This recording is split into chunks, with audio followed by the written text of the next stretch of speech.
down on this nice spring day. I thought it would be more interested in the water. It's certainly swimming for all my time. We have Shonnie Cline from the Aurora Water Department, and should I go over the recommendation I wrote for you? No.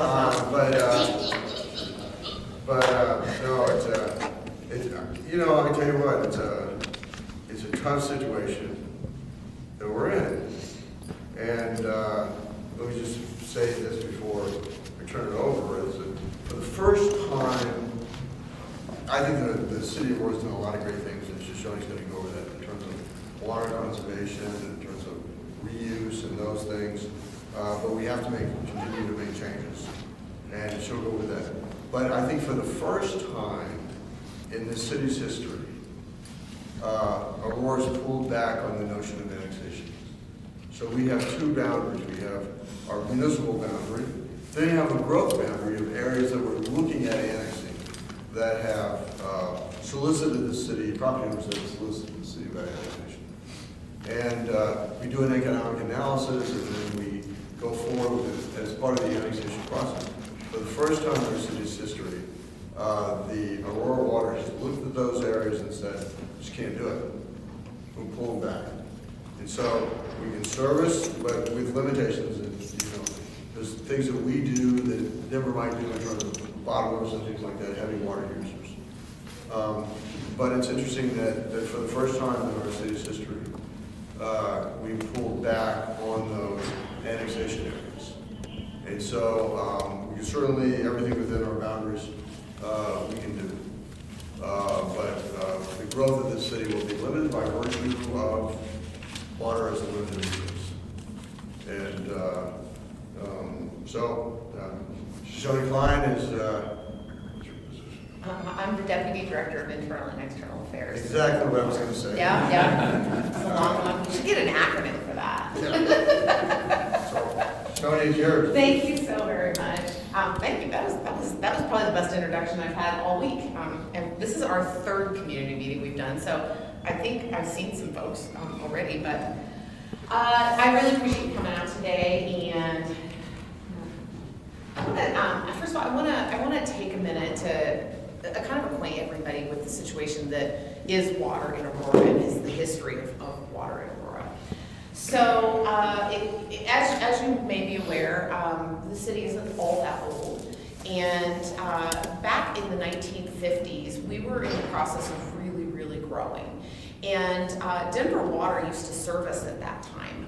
And what happened is Denver Water saw that there was big ambitions for the city of Aurora.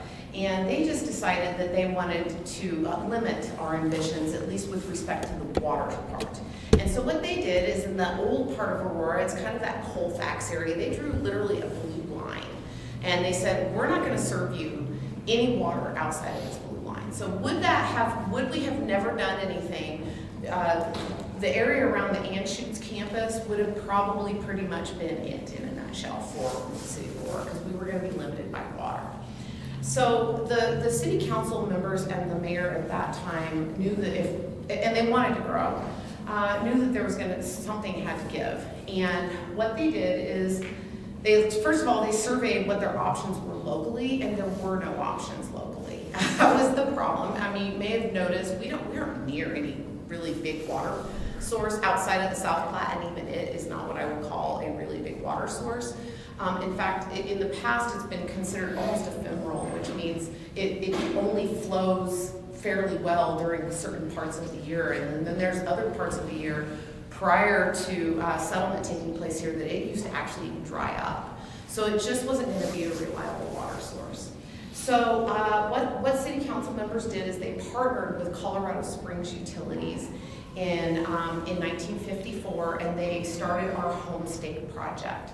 The Homestake project is located up in the upper reaches of the Colorado River Basin.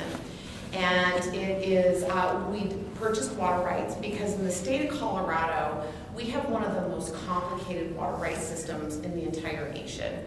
In fact, we pride ourselves on having more water attorneys in the state of Colorado than there are in the entire country. So that's how complicated it is. It's called the system of prior appropriations. What that that means is the way people get their water is you have to have a water right, and it's first in time, and then that makes you first in right. So there are, just to give you some examples right this minute, there are some calls on the river right this minute, and it is literally a call. Somebody picks up the phone and says, hey, I want to exercise my water rights, that they do with the state engineer. Right this minute on the South Platte River, we have been seeing an 1871 water right that is being exercised, and exercised earlier than normal. And the first call was an October of 1871 call that took place. And what that did was, in effect, because there's not much water that was coming down the river, this was about 3 weeks ago, there wasn't much water that was coming down, even the runoff had already started. It called out all of the rest of the people that had less senior rights. So anybody that had a water right that wasn't prior to October of 1971, they weren't going to get any water, because essentially that water right was taking it all. Well, then there was somebody that had a water right that was older than that. It was in August of 1871. They made the phone call, and they're like, actually, we're not getting our water, we want our water. Well, what happened was it called out everybody. It called out the guy with the October right, and then everybody else downstream. So it's really, really complicated. Most of those water rights were established for agriculture and for ranching. And so when we purchase these water rights, that's exactly what we're looking for, is we're looking for old water rights if we can get them. And then the other thing that's kind of unique to the state of Colorado is with water rights, if you bring water into a basin from another basin, it's called trans-basin transfers. What happens is we're able to reuse all of that water to extinction. Now, everybody says, what does to extinction mean? The answer is we don't really entirely know the answer to that question, because it'll ultimately, you lose water in transit, you lose it to evaporation, all these things, and also water quality starts to become an issue. So we don't know the answer to that. I have a feeling someday we will be finding out as we start to expand our reuse system even more. So just to give you an idea, right up here is our home state collection area. That was our very first water purchase.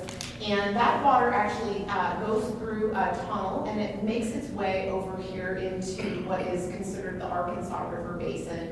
It goes through Turquoise Lakes. Have you ever been to Turquoise? It's gorgeous. And Twin Lakes.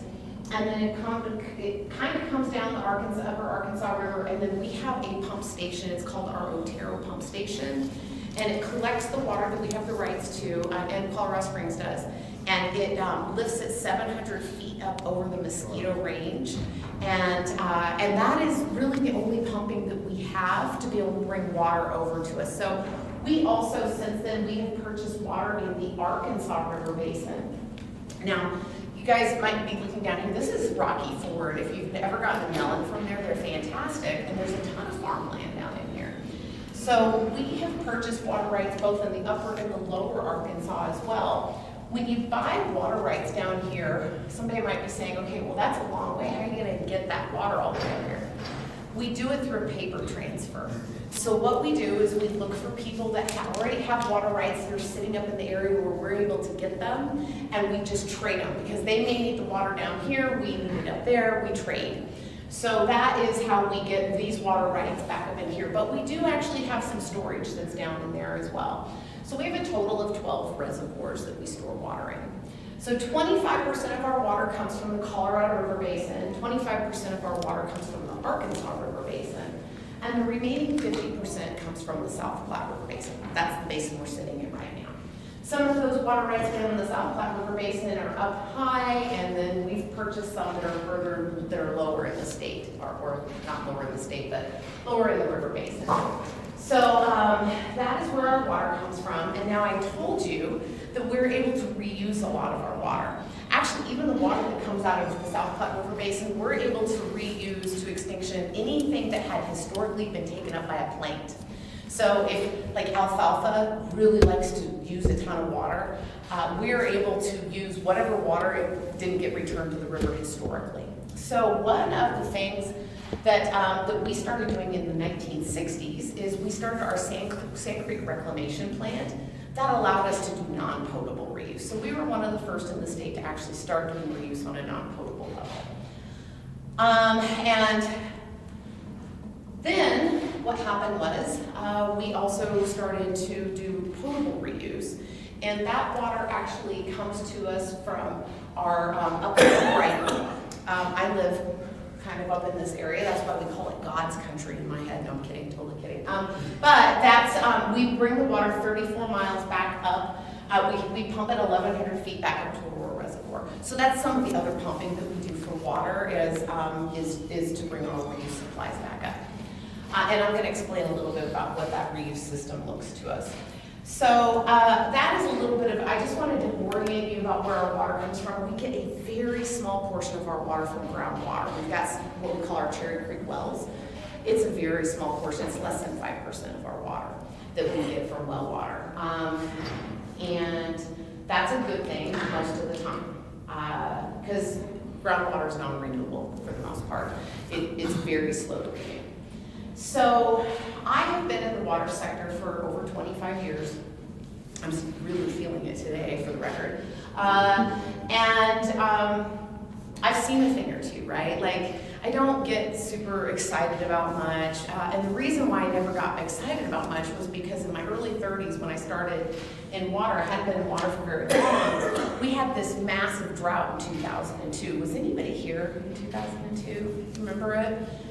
It was a rough year, right? And it was some of it, a lot of it was snowpack. The vast majority of the issue was snowpack. Snowpack is absolutely essential to the state of Colorado as well as the southwestern part of the United States because that is our largest water reservoir. And so that year we didn't end up with a lot of snow. And that was our problem, is we didn't have a lot of snow. And also, there were a few things that were going on in the early 2000s as well. People had moved to the state of Colorado, and sometimes they came from out east, and they really loved their Kentucky bluegrass, and they brought their Kentucky bluegrass with them. So we are a very arid state, and that was one of the first times really in modern history that we got to see exactly how dry our state is. But the reality of the situation is this is cyclical. We are a dry state. We've always been a dry state. If you ever go down to Mesa Verde, the early Puebloans, the reason they left, the greatest reason they left was due to drought. And it was a multi-year, highly significant drought. They also relied on agriculture. So that's part of the reason why that settlement, they just dispersed to other locations. In the 1930s, 1934 exactly, was one of the driest years that we have had on record really in the United States, and that was the Dust Bowl. So this is cyclical, we know it happens, and the other thing that has happened is that it just continues to get warmer. So let me give you an idea of 2002. So Shonnie was working for I'm talking to myself in the third person, isn't that neat? So I was working for a utility that was up north of here. And I remember, they had pretty junior water rights. And I remember quite literally wanting to cry at night because I'd come home and I was thinking, we're not going to be able to maintain fire flow. That was exactly how bad it was. It was just as bad here in Aurora. Everybody was touched by it. So Aurora didn't have a lot of the things that are in place right now, and we actually had a place in code that required that you had big, lush turf lawns. And so unfortunately, here we were watering all of this. We weren't very fast to respond to this massive drought. One of the gals that works on my team, her name is Natalie, and she's fantastic. She was one of one people on the conservation team at that point. And so she was trying to do everything she could. They literally lined up rows of people in a call station to try to get the message out to people that it was a really big issue. But we didn't have good conservation measures in place. And so what happened is that we didn't get much water that came out of the snowpack that year, and everybody just kept using water like we had it. And the reservoir levels got drawn way down. And in fact, by the time the next snow season was prior to the melting took place, we'd gotten down to right around 5 months of supply left. That's terrifying for a water provider. So we learned a lot from the 2002 drought. And it wasn't just Aurora that learned a lot, it was pretty much everybody in the state that had the resources to be able to try to correct it. But as a part of that 2002 drought, that was when Peter Binney and one of the guys that still works for us, Peter Binney was the general manager for Aurora Water at the time, and we have another gentleman that still works there. He's one of our advanced treatment managers. They realized we had all of this water we can reuse, and we really needed to start acting on it. And that was where the idea of the Prairie Water System came into place. And that was what I was telling you, when we pulled water 34 miles back upstream. That is where that water, that whole idea came from, is that we're going to build this water treatment plant that is going to be able to treat all kinds of water, no matter what happens to it, and we'll be able to bring it back up. So that is where our Prairie Water System came from. So this green line was the 2002 snowpack. One of the things that we typically see in the state of Colorado is peak snowpack takes place right around this time of the year, right around mid-April is where we see peak snowpack. Wasn't that different that year? We just didn't have a whole lot of snow. This is more of an average year. These lines that are at the top are more of an average year. And this, unfortunately, this little stat is very sad. This very sad line right here, that's us right this minute. And so at the water department, just to give you kind of I'm here just to pull back the curtains entirely. So one of the things that we do at the water department is, at the end of every year, we have a water supply watch group that gets together. And we'll get together quarterly on a good year, because we like each other, but we don't need to see each other all that much. And then towards the end of every year, we'll start to meet once a month, especially if it looks like we've maybe drawn down reservoirs a little bit more than we wanted to the year before. This year we started meeting once a month, and around mid-December, we were sitting at about 70% of median for snowpack. We're like, it's not great, but it's probably not the end of the world, right? We still have lots of time ahead. I remember being at a grocery store on Christmas Eve, and there was a gal that walked in, and she was super happy. It was 71 degrees. She comes trucking in, she's got on her shorts, she's like loving it. And I'm like, I am so not loving this, right? Because it was scary, right? And by the 1st of January, our median snowpack had gone down to 56%. So we were watching it go in the wrong direction. And it continued to go in the wrong direction ever since. It's like we just kept thinking, okay, well, February is normally a good month. It's not. March is maybe a good month. Well, it wasn't that great. And in fact, one of the things that also really contributed to all of this was the heat.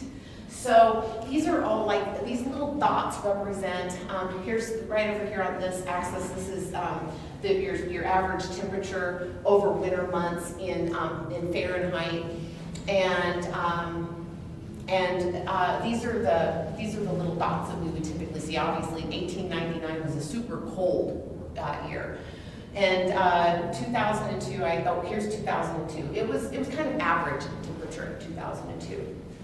I don't know why our team decided to make this a star. I think it should have been like a little sad face, because one of the things that we had is we have had the warmest year that we have had literally since we've been keeping records. In 131 years of record keeping, this is the lowest snow and the highest heat we've ever seen.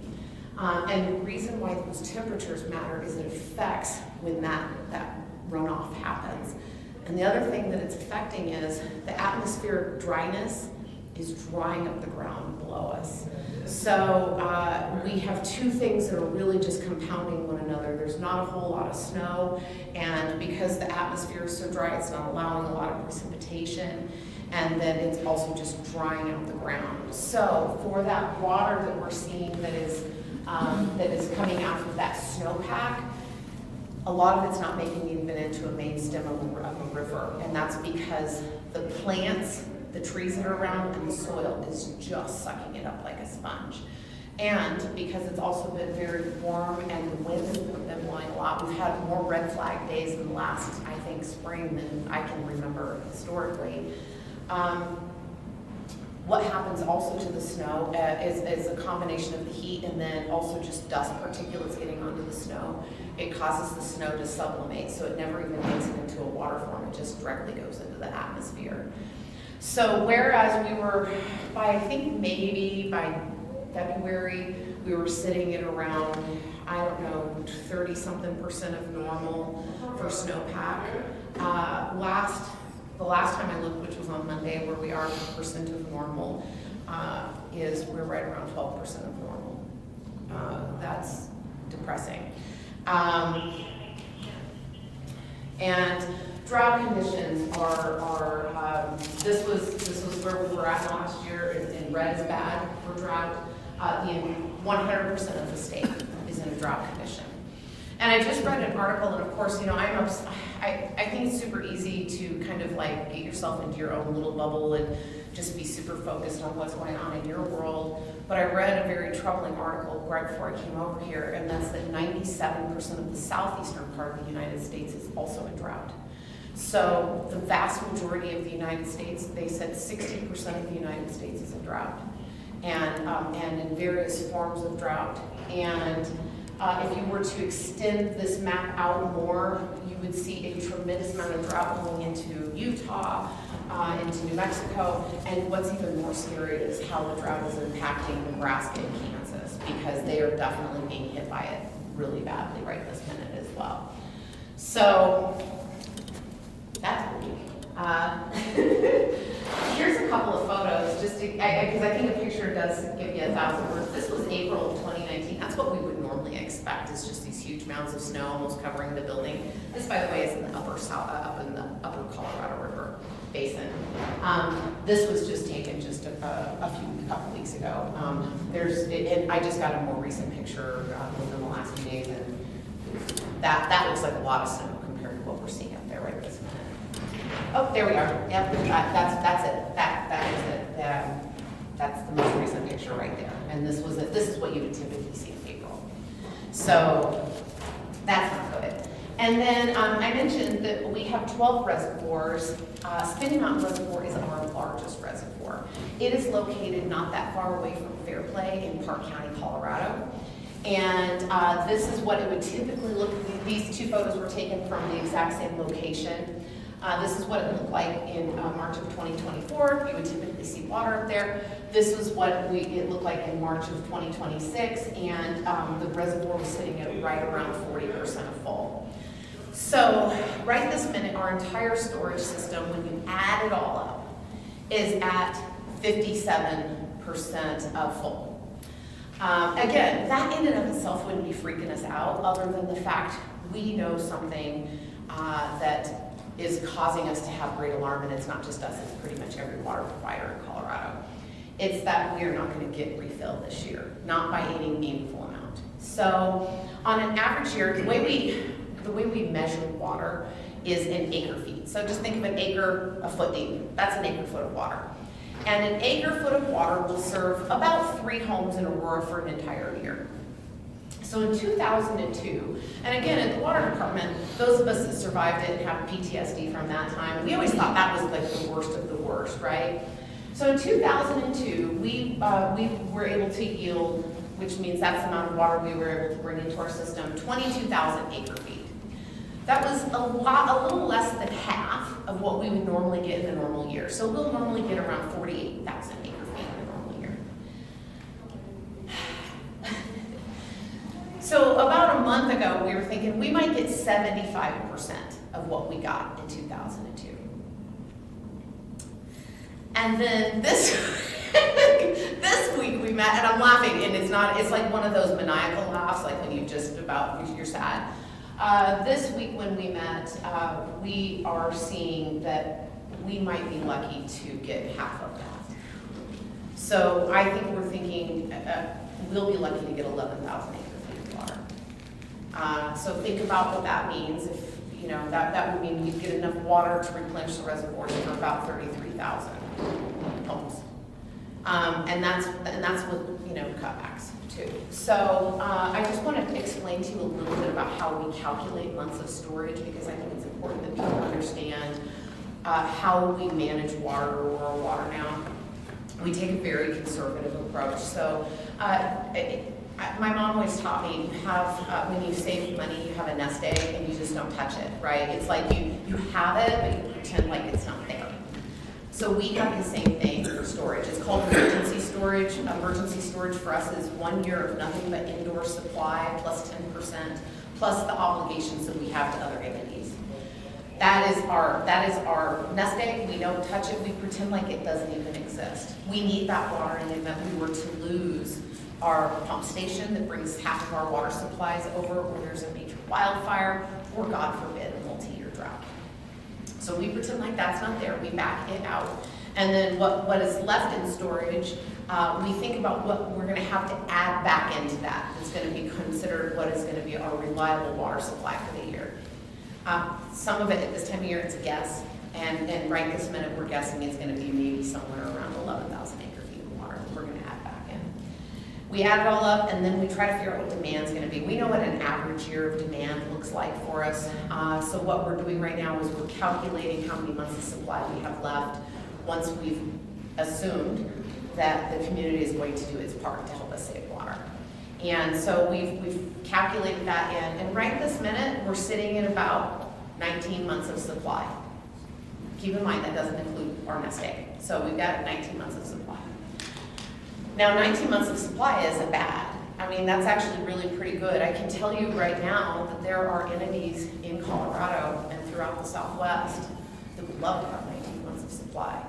In fact, one of the things I remember very vividly from 2002 is the National Guard had to truck water to some small communities because they had no storage and there was no water to be gotten out of the rivers. So one of the things that I've been saying is that 2026 is going to be the year, and it's nationwide, where people really start to value water because it's just going to be such a scarce commodity. Now, they are telling us that we're going to go into what is looking like an El Nino, and that typically is good for our watersheds in the winters. And when I say it's good, that means we're getting those upsloping storms that tends to dump a bunch of snow, specifically in the areas that we care about. So that's super good. But they're saying there's a 25% chance of that El Nino being a super El Nino. And I feel like this is where we need to have an SNL skit, you know, for super El Nino, because cape and everything. So what that means is we know that we're going to have very intense storms if we have that, but the other thing that goes along with El Ninos is it's warmer. So let's think about it being warmer on top of the fact that it's already warmer. We just came out of a La Nina, and right this minute we're sitting in what is considered a neutral phase. Now, it's really based on the oceans and how warm the ocean is, and that is only one way of being able to kind of tell what's going to happen in the climate. It's the only one that we really have a long-range view on, though, because you've probably noticed that our climatologists struggle to tell you what it's going to do on Wednesday. So the only thing that we can say is that on average, this is what happens when we have this type of ocean oscillation that's taking place. So knowing that we are in this space and that we want to make sure that we're conserving, because the thing that none of us can ever begin to know is how long is this going to last. And at the water department, our job is to make sure that every single time you go to your tap, there's water there. And that means that we have to start taking measures now so that we don't get into a place of crisis. I said a couple of weeks ago at a press conference right after our city council voted unanimously to implement stage 1 water restrictions. And of course, it wasn't put into context, as is often happens with the media. But I said, if people think that a community can't run out of water, they're wrong. And the reason I said it, and the context that needs to be added into that, is right now Corpus Christi is on the brink of needing to figure out how they're going to evacuate their city. Because they took decades knowing that they had a water challenge to do something about it. And the last thing you want to do in these kinds of situations is try to figure out what you're going to do by the time it's already too late. So that is why we take a very, very conservative approach. And I couldn't possibly be more grateful for the city council that we've had. And you know, our city council members change, but one thing that has been very consistent is the support for the water department. Mayor Kaufman just talked about one of the major steps that took place last year, which, by the way, is not something you see political will for in most places, which is reducing the planning area boundary. But what happened is my boss, who is Marshall Brown, he's our general manager, he came from Arizona. So he came from Scottsdale, Arizona, one of the driest places in the States. And so he knows what it's like to try to figure out how you're going to manage water supplies when there's not a lot to be had. And Alex Davis is our assistant general manager over Sources water supply. And I remember early in 2025, we were sitting at a table and we were kind of going through everything and we're mathing it out. And they've been mathing it for a while, right? And finally, Alex just says, for us to be able to have water for this planning area boundary, we will have to have magic water. And it turns out there's no such thing as magic water. And so they prepared all of the information, really spent a lot of time, I think, communicating with City Council, really just trying to explain the circumstances around what is going to prohibit growth. And it's not just in Aurora, it's in the entire state. And one of the things that I just want to add into all of this is with the warming trends, and the one thing that we've seen consistently is it's just continuing to get warmer. Well, what happens when it gets warmer is we lose a lot of water in transit loss and also in evaporative loss. So even on a good snow year, one of the things that's happening is that we're still seeing a slight decline in yields because of the fact that the water is either sublimating, the snow is sublimating, or it is evaporating. So as time goes on, those water rights we've had will yield less, and we're counting that as a part of our future master plan. So every 5 years we do an integrated water master plan, and we take into account what water we think we're going to be able to buy, what water we currently have, how we can manage the water better, what water we're able to reuse. A big part of our future is going to be reuse, and our Benny Water Purification Facility that is a part of our Prairie Water System, it is actually, when it was built, and it came online right around the end of 2011, when it was built, they were looking ahead. First of all, one of the things they were looking ahead is treatment, right? Let's make sure that we're able to treat anything and everything. And so PFAS, the forever chemicals that you hear everybody go, we don't have PFAS in our mountain supplies, but you certainly would see them if you're pulling it off of the water off the South Platte, which is where our Prairie Water Systems come from. Let me explain that a little better. What happens with our reused water is we use it. It gets treated by Metro Water Recovery, and then it is discharged back. When I say discharged, the water is treated almost to the place where it's this far away from being drinking water ready anyway, because it has to be protective of human health and the environment. And they've got very strict permitting rules. And then when they discharge it back into the river, we're picking it up down by Brighton through riverbank filtration. So we have a bunch of wells that are alongside the edges of the river, and we're sucking the water up through those wells. And when just even the action of pulling the water through those wells does help to clean it, which is really cool. And then that Benny plant and the pipeline that brings the water back up was designed for 50 million gallons per day. Now, right this minute, we're for reuse. Right this minute, we're not doing 50 million gallons per day. We've got some capacity limitations just with our well fields. And so right now, we're right around 10 million gallons a day. We just put in a new well that's coming online. That'll bring us up to, maybe not this year because of river stage, but in future years up to 15 million gallons per day. And we're continuing to figure out how we're going to continue to build out this system, because it is a huge part of what our future is. Okay, so the stage 1 water restrictions, what we're looking for is a 20% reduction in water use we're looking at 2025 is our baseline for what that 20% is. Now, I've had a lot of people that have been like, okay, so am I going to get penalized if I don't have a 20% reduction? The answer is absolutely not. We're not going through and calculating every account saying you didn't make a 20% reduction. The way we're getting to that 20% reduction is through reduction in outdoor irrigation.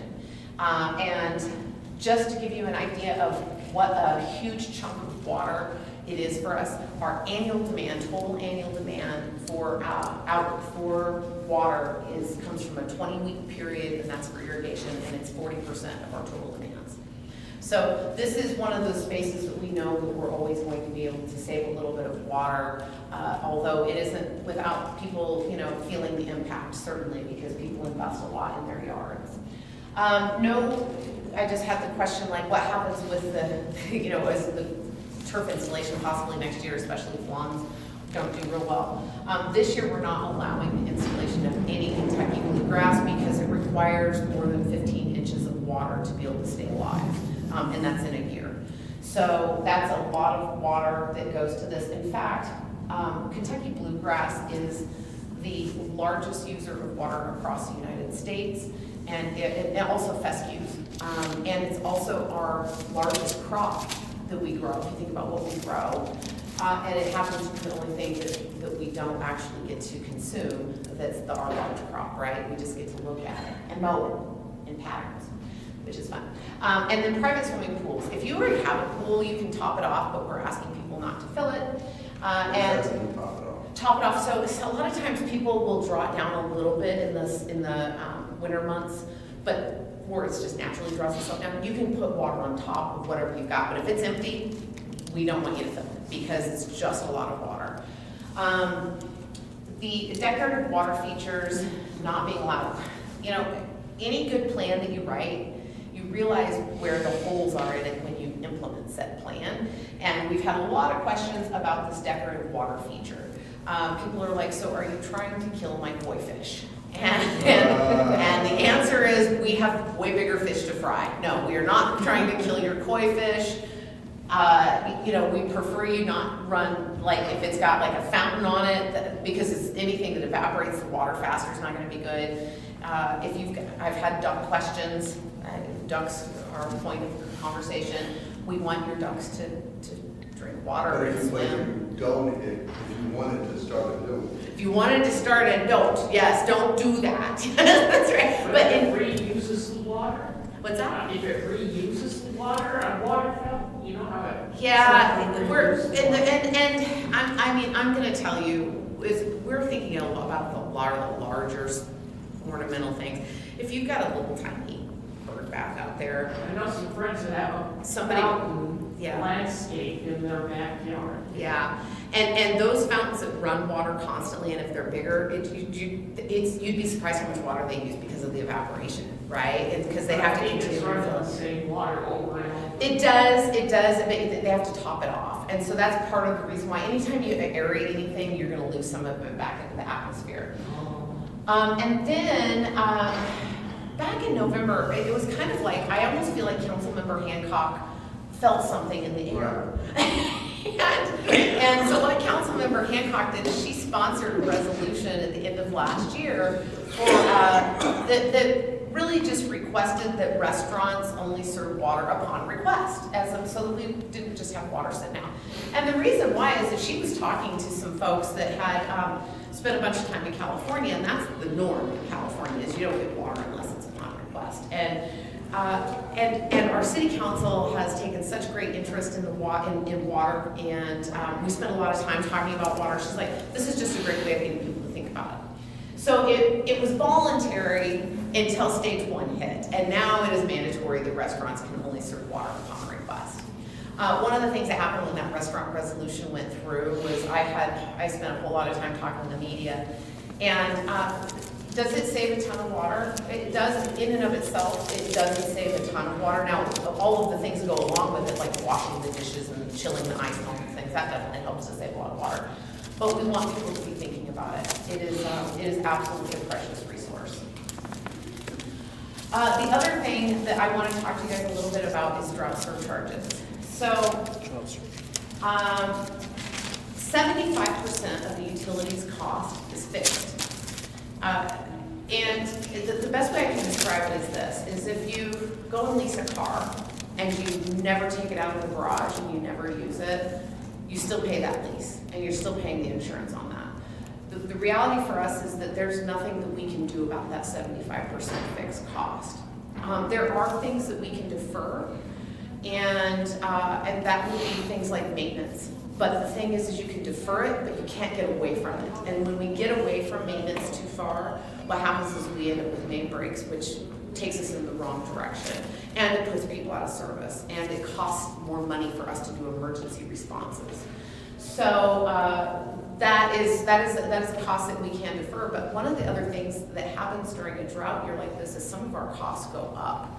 And some of that is coming from the fact that we're trying to get some additional supplies. Some of it is just because we need additional resources. So the reason why we have a drought surcharge is so that we raise we maintain a neutral revenue, and these rates are designed to keep us at neutral. So in other words, we're not dropping way down, because if we were to not do this, what would ultimately end up happening is we'd have to raise rates to be permanent rates. So this is a temporary surcharge. It reflects the value of water during a year like this, but the other thing is it keeps us from doing something that's going to be a long-lasting rate change. And that is the very thing that we're trying to avoid.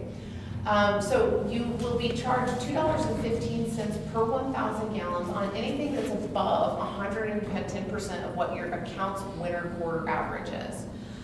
There's some nuance to this. First of all, everybody's, what is my winter quarter average? How do I even know what that is? It is the way that we figure out how to charge you for sewer is we only want to charge you for sewer based on what your indoor usage is. And typically, and I say typically because this year has been an anomaly, typically the months where we only have indoor use is December, January, February. Now, I will tell you in February of this year, we did have HOAs that were turning on sprinklers, which is bizarre to me, but those are the months that we use for the winter quarter average, and then we do exactly what it sounds like. We take all your usage, we average it out. That's how we charge your sewer rates. So if you look at your bill, it is on your water bill, it is under your sewers, and it'll say gallons. So if you are a family of like two though, and you don't use very much water in the winter, or let's say your kids are gone or whatever, we recognize that. And so one of the things that we're not going to do is we're not going to start charging. If you only use 2,000 gallons in the winter, we're not going to be like, well, it's too bad, sorry for that. No, it's anything under tier 1 will not be charged. And that's up to 5,000 gallons will not be charged a surcharge. This is also to really help folks to think about water usage.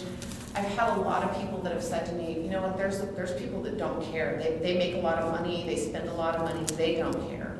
And so what about those people?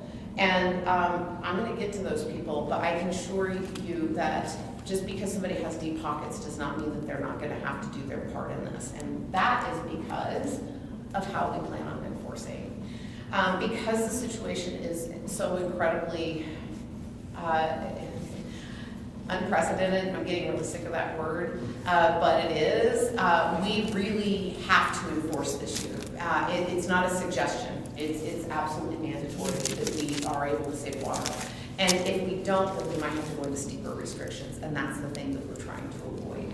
So our goal is always to be able to educate people first, and so that's why if you were found to be in violation, you'll just get a warning, and you'll have 7 days to correct that. Now, if it's a commercial or just an irrigation-only account, they only have 3 days to correct it because we assume they have staff. Whereas sometimes if you've got an issue going on, like you've got a leak with your system, you might have to hire somebody to come in and fix it, or you might have to have somebody come in and help you fix your controllers on your irrigation system. So, however, if you have a second violation, we do apply a fine, and that would be $125 to your water bill, and they escalate from there.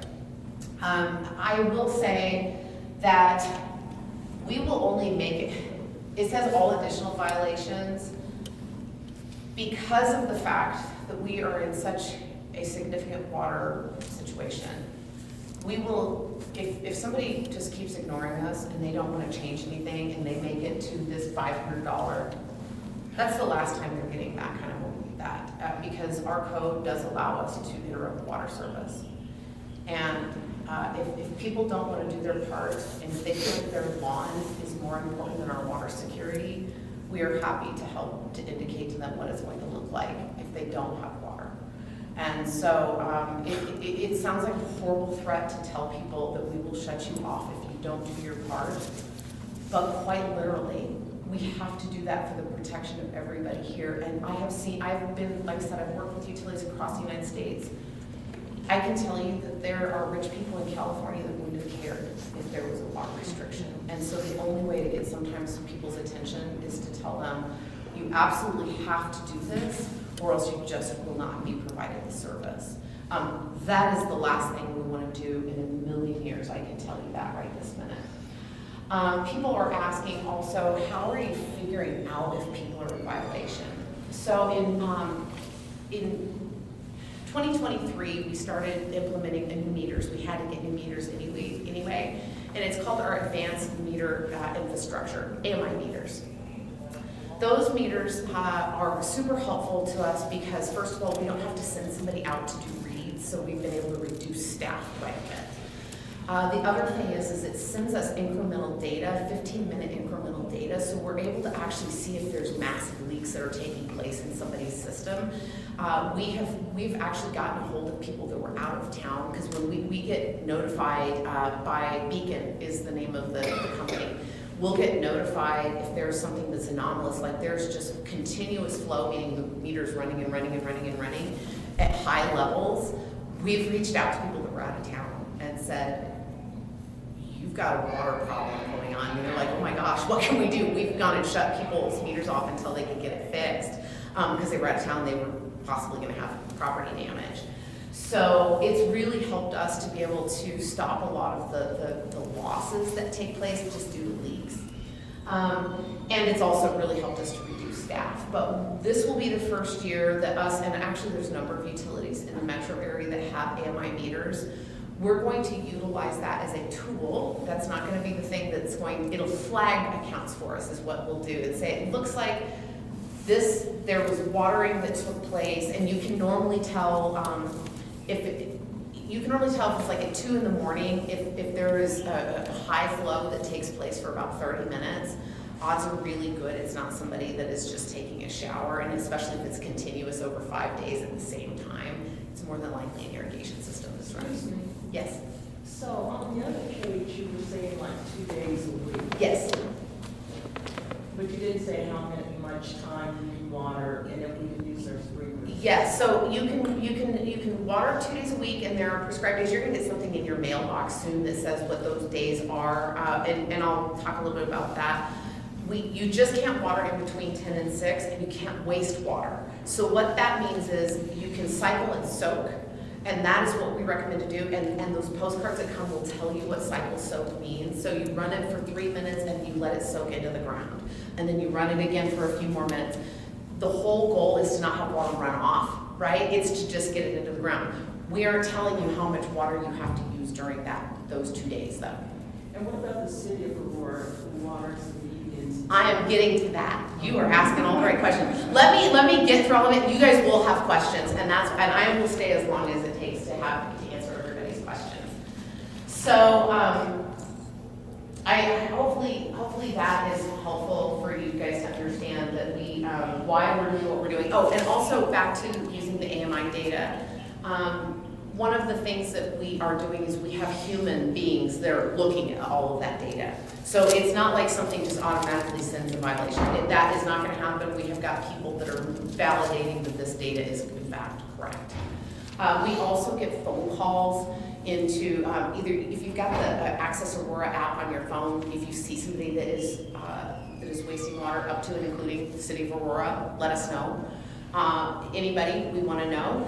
And or you can call in, and we will follow up on those with a human being actually being dispatched. And so to our conservation program, because the thing is that we want to be able to equip people with the tools that they need to be able to actually manage their water, and also to be able to make changes that they want to be able to make. So I don't know if anybody here is in Know Your Flow. You are. Do you like it? Do you find it helpful? There's a handful of people that are in Know Your Flow. What we do is we find out roughly how many people you've got living in your house, and then we tell you roughly how much water you should be using. We don't hold you to that, but it's helpful. It gives you an idea of how much water you should be using. What that actually is, I thought it was when you start talking up there and not. What's that? What is know your flow? So yeah, so Know Your Flow, what you do is you sign up for the program, and then we've got this wonderful guy, his name is Adam Waters, perfect name. I know, don't ask me how that happened. And he will actually he'll figure out how big your household size is, and then he'll tell you roughly how much water you should be using on a monthly basis. And he'll also figure out like what your square footage is for your landscaping and everything else, to help you understand what efficiency looks like for your system. So I don't know if you've got it or not. I don't think I was aware of it, but I've been very good at communicating with rural water to the point of going to you. So Perfect. my question is, if I'm going and looking for that information and I don't know that it exists, how can I have missed that? Yeah. Is it something I signed up to and something to do something? No,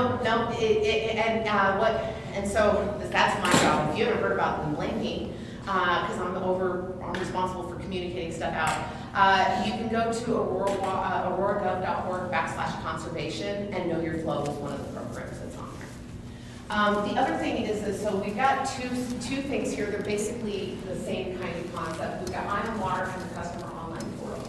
So Ion Water is the system that is directly used through Beacon, which is our AMI data infrastructure, and you can sign up and actually get the same 15-minute interval data that we get. That information is super helpful for big systems, and especially for those places that are running, like if you have big irrigation areas, it really helps people to see if they've got something going wrong with their controllers. But there's a lot of folks that if they just really like data and they like 15-minute interval data, they can get into it and they can get all geeky with it, and they're super, super happy. But for your average human being that doesn't want to spend all of their time staring at 15-minute interval data, we've got our customer online portal. So if you're already paying your bill online, you have access to this already, and it'll give you data that's in hour increments. It'll show you how much water you used in this certain period of time. The other thing that both of these systems allow you to do is sign up for leak alerts. And so you can say, if the system sees water that is above a certain threshold, in terms of gallons per minute, that is running through the system and stays running through the system, so it's continuous flow, it'll notify you that you probably have a leak. So our conservation manager, Tim York, he was just saying, he goes, actually, he lives in Parker, they also have an AMI system, and he signed up for it there. And he got a notification that said that there was something wrong. And in fact, what had happened is he had one of those nozzles that you can shut off on his hose, but he had to shut off the actual hose itself, and it was leaking. And so that's how we found out that he had a leak, that he had to shut off his hose. By the way, that happens to people, right, all the time. You forget that you left the hose on and then the nozzle's leaking. So it's super helpful in that space. The other thing you can do with both of these programs is you can set consumption alerts. So you can say, I don't want to go above 6,000 gallons. It'll notify you when you are getting close to that 6,000 gallons. So I really do think it is a great tool for people to use to learn more about how they're even using the water, because a lot of times we disassociate from it because we've got online bill pay or whatever, and we don't think about it until a year like this hits. We also have our grass replacement incentive program. Oh, and there's a typo. Okay. Anyway, sorry. So yes, we have our grass replacement incentive program, also known as GRIP. And I think I mentioned earlier that there was a point in the city's history where we actually had it in code that you had to have big turf lawns. We don't want you to have those anymore if you can possibly change that. And what this will do is it will give you up to $3 per square foot to take out that thirsty turf and replace it with water-wise landscaping. Or if you still want to have a turf, we've got the Bermuda, it's a Tahoma 51 Bermuda grass that will also use way less water, and you get 50 cents per square foot on that. And there's no maximum that will pay out. Now, you reminded me that there's a minimum, so you have to, in the front yard, you have to be pulling out a minimum of 500 square feet of turf, and in the backyard, it has to be a minimum of 300 square feet. Yes. That may remind when you had a couple years ago, when you were letting people take out their grass and put in landscaping, and there was a deadline. Well, No, there was a deadline. It But- was in December. Oh, but some real good friends of mine took out their whole front grass and put in landscaping, and they missed the deadline because their HOA took so long to approve it. And so they didn't get the rebate or whatever you were offering. Well, so. The state had one as well. Yeah, and so we have, right now, we've got two, we call them cohorts when you can apply. Right now, there's one that's open until July 1st. We might extend that. Oh. So you can apply right now, and a lot of people are like, well, I would do this, but I wouldn't even know what to do. We also offer free landscape design for somebody that wants to move to a water-wise landscape. Now, you brought up the HOA thing. There has been a lot of concern about HOAs, and HOAs have their own rules and regs, and they will hold you to it. And there's some HOAs It that took so long to approve it. yeah, that could be a problem. Now, I don't know what to do about that part, but one of the things that they cannot do in the state of Colorado anymore, there was a state statute that was passed that prohibits an HOA from allowing you to put in water-wise landscaping. That doesn't mean, however, that they can't approve your design. So they still have the right to approve your design, but they cannot tell you you can't do that. The other thing that we've had a lot of questions about is people are like, I'm gonna get fined by my HOA if my lawn isn't green, if it doesn't stay really green. The other thing that same state statute did is it prohibits your HOA or multifamily group from assigning a fine if you were following local water restrictions. Now, it says within reason, because there could be some people that are like, I never wanted to water this darn thing anyway, and they just stop and it dies, right? Yeah. So the within reason part, keep that in mind, when you're envelope pushing on that space. So the other thing is that we offer indoor and outdoor water assessments. This is super helpful as people are starting to turn on their irrigation systems. If you don't know how to set your controller, if you're worried that you've got a system leak, please call us. We'll send somebody out. It's all free. We're happy to help you in that space. As I mentioned, we've got landscape design, and we have water education classes that we hold every Saturday up here in our Water-Wise garden. And then we also have this new program this year, which is our Water-Wise Passport program. So if you participate in 4 different elements, one of which is getting on, doing Know Your Flow, and also getting on the customer online portal. And then if you take some conservation classes or whatever, first of all, what you'll do is you can get a bill credit for doing all 4 things, and then you'll also be entered to win an entire water-wise landscape that's done that's up to $15,000. So our goal with all of this is to say, we want people to participate in these programs because we know that they work and that people will save water. And that's our goal, is to have everybody save water. When did you say those classes were? They're every Saturday, and I think they start in May, every Saturday in May. And we put all of it into News Aurora, which you get with your water bill, or it's also on This is Aurora, which is a digital online, is where we tell folks about those. And we're also going to be having staff that's going to be going out and being in the public a lot more this year. So I have been able to hire some contract folks this year that's going to be out at HOAs and the pool and the golf course, wherever we can go, to talk to people about these programs and get you guys more information. Okay. Now, this is normally, in previous iterations of this, I've had our friend from Pros come and talk to folks about this, but I'm going to talk to you a little bit about the city and what we're doing. So the city has, for a few years now, been really going through the efforts of trying to eliminate a lot of that really thirsty turf anyway. And in fact, in the last few years, what we've seen is already a 20% reduction in water use, just because of the fact that we're pulling out Kentucky bluegrass turf in spaces where it's not used. And we're trying to replace it with, yes? When you speak to the 20% reduction, are you referring just to outside irrigation? Yes, outside irrigation, yeah. Yep, thank you for that.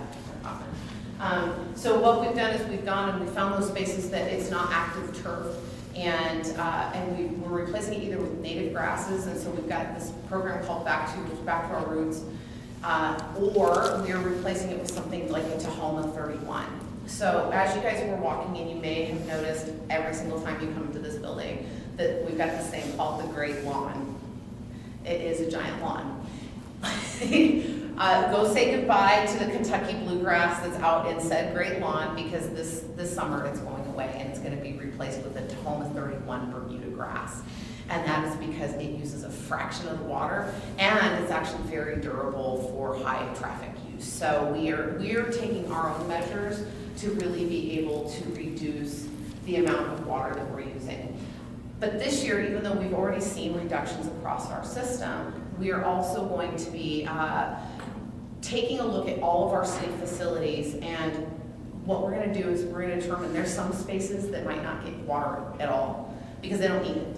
Medians, something that's not active, it might not get water at all. And then for those spaces that be to protect the health and safety of the people that are recreating, we might water like a sports field a little bit more, but just the area outside the sports field, maybe hardly at all. And so we are gonna be managing our water system the exact same way that we're asking other people to manage theirs. We've had a lot of questions about golf courses. So if you love to golf, I grew up golfing. The tees and the green and the greens, you have to water those or else they die and you're in big trouble. They will get watered. The fairway, it's gonna get dry. I don't know what else to tell you guys. It's just gonna be very dry. But we're cutting water way back in those spaces because we can. It's not as critical to have as much water. That is not treated water, though, is it? That's non-potable water. So for a lot of it, it is non-potable water. Now, there's other golf courses that are private that are not on non-potable water, but for most of our golf courses are non-potable. Doesn't matter, it's still water, right? And you have to have the water to reuse to be able to turn it into non-potable. So regardless of whether it's potable or non-potable or well water, every single body has to cut back. And in fact, we're even making those golf courses that use well water, because we have jurisdiction of the groundwater, they're also being told that they have to. The objection I have is that the fairways need to have water. They will get water. They will get water. They just won't get water the same way that the greens and the tee boxes I will. mean, if there's more native and that doesn't get water as much, fine. Yeah. But there just needs to be a fair. There will, and those positions will, they won't be not watered at all, but they'll get less water than the Well, greens. and I hope you're aware of what happened in Riverdale, because I had some greenskeepers or two over there, and during the drought, some years ago, or whatever, they did a wonderful job Yeah. keeping the course clear. Yeah. And And we've got so I don't know if you guys have had the opportunity to meet or even hear about Brian Green, who's our new director of pros.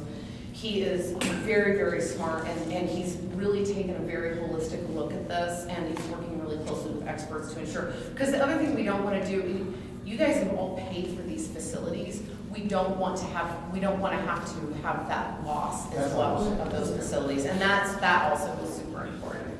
However, I also want to let you know that they're being told that they need to water, they cannot water between 10 and 6. You may see once in a while a person out there, and you will see somebody in a city outfit, or there will be a sign out there that says that they're doing something to maintain the system. If you see one of our systems running though, like you see water running in a park and there's no human being to be found, and it's at noon, please let us know, because we will come out there and we will fix that right away. And they are subject to all the same requirements as everybody else. And I think I just flew right on past this, is that, yeah, what we're prioritizing in terms of space. And our community pools will be open, and those will be filled. And yes, some areas will be less green. And HOAs can do their too. Yes, and any community pool, HOAs can also fill their pools, yes, that's 100% right. We don't want to be a total killjoy this summer. I mean, even though it's going to be dry, it's going to be hot too, so we want people to be able to enjoy their summer. Okay. So now I'm going to answer a few questions that I've gotten already and I've seen on social media, and to hopefully get ahead of some things. We've gotten to know, yes? Well, I just wanted to tell you that I live in Henry Gardens, and at their town halls every month, they're really telling us about water usage and what they're gonna do, and it's put out on Polera, on the computer, what they're doing. And, That's good, and right? These are 3 or 4 of their restrictions and stuff like this that they're implementing. And it's even come to the point where I heard somebody say, or somebody on the HOA or something say they're gonna make us put in those kind of toilets. Oh, the low flow tile. Yeah, I mean, The low Heather, kind of toilets. yeah, and you guys have Water. some, you guys have, it's an older buildings, and so that, yeah, and so it just helps to reduce the amount of water. And But they're really talking about it. Heather Gardens has been excellent to work with. We work with them very, very closely, so yeah, they've been fantastic. So oil and gas, got a lot of, I'm sorry, before you get, Yes. can I throw a mic, because it's not covered? Yes, sure. Just real quick, okay, Mike, you've answered some of my questions, so I won't have to go through those. Yeah. I have some suggestions. I'm very, very good at conservation, okay? Great. I've gotten my usage way, way down between 0 and 1 all the time. Awesome. So, but the complaint that I have is that I'm a single disabled person living in a four-bedroom house. yeah, And even at a 0 usage rate, I'm still getting hit with $40, $50 a month, just because of the fees that everybody gets hit. And I don't think it's fair for a single person to have to pay the same fees and tariffs as a house full of people. And I think that when you're redesigning these systems, there ought to be some kind of way to factor in, you know, the human factor. You know, is this one disabled person that's not really doing it? Why is it, and why is that part of something I have to pay equally with a house full of people? yeah, so again, and this isn't gonna make you probably feel any better, but I'm gonna try to explain it. Well, I understand. So the base fee goes back to what I said a little while ago, which is whether you turn on your water or not, we still have to pay for the No, I system. understand. Yeah. It's not that I don't understand it. What I'm saying is that there's things done such as factors, scaling factors. Oh, okay. So I'm suggesting that there should be a way that if someone is using 0, you should have a way to be able to reward people who are performing very well, who's disabled and hardly any water, such that say, if you can get to this range, Yeah. we can scale down this part just like it's scaled up by the usage. You know what I'm saying? So, I so do. whether you do it or not, I'm just saying, I want to know that you I reconsider. appreciate, yeah, I appreciate you saying that, and I will take it back to our director of finance, just, because every year we look at our rates, and it's something that we do consider. The number one concern that we've had, and it's really been driven by our city council, is that we do want to make sure water is affordable for that lowest, the lowest tier, which is just essential uses, right? Somebody that makes it to tier 4, they're using a ton of water.